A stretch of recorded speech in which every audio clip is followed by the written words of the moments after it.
थकित को शांति का वचन। भाई बक्सिंग के द्वारा नवंबर 22। तेरे निकट आनंद की भरपूरी है। भजन संहिता 16 का 11 पद। ईश्वर की उपस्थिति को लगातार अनुभव करने के परिणाम स्वरूप हमें बहुत आनंद मिलता है।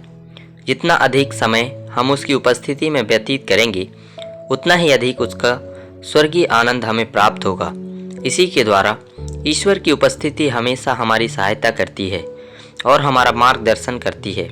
बाइबल पढ़ने और पर्याप्त प्रार्थना करने से हम स्वर्गीय आनंद प्राप्त करते हैं।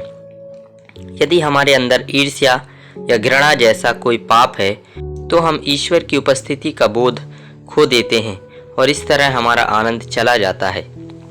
इस आनंद को पुनः प्राप्त करने के लिए हमें अपने पापों और कमियों का सच्चा पश्चाताप करना होगा। तभी मात्र हमारा आनंद भरपूर हो जाएगा। प्रभु की आराधना करके, परमेश्वर के वचन को पढ़कर और प्रार्थना के माध्यम से उसके साथ घनिष्ठ संगति करके हम इस आनंद को प्राप्त कर सकते हैं जो बढ़ता रहता है।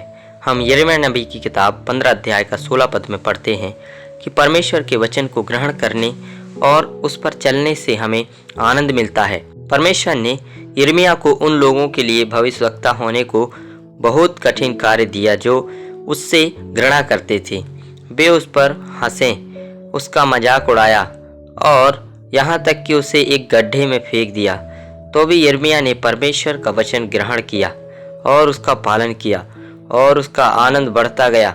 इस प्रकार परमेश्वर के वचन का पालन करने से हमारा आनंद कई गुना बढ़ जाता है।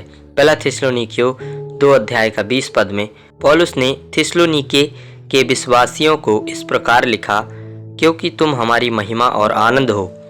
हम प्रेरितों के काम 17 अध्याय में पढ़ते हैं कि कैसे थिस्सलुनीके के लोगों ने सताव के बीच में भी प्रभु का वचन ग्रहण किया और विश्वास योग्य बने रहे। पौलुस ने रोम से यह कहते हुए लिखा कि वह उनके कारण अपने सभी कष्टों को भूलने में सक्षम था। उन्होंने कहा कि वे उनकी महिमा और उनके आनंद थे और उसे आशा थी कि वे मुकुट के योग्य बनकर परमेश्वर के सामने खड़े होंगे। उसी तरह जब बहुत लंबे समय के बाद हम ऐसे लोगों से मिलते हैं जो हमारी प्रार्थनाओं, प्रेम, सेवा और बलिदान से बचाए जाते हैं, तो हमारा आनंद बहुत बड़ा होगा। हम स्वर्ग में बहुत से लोगों को देखेंगे जो हमारे जीवन और गवाही के द्वारा बचाए गए थे।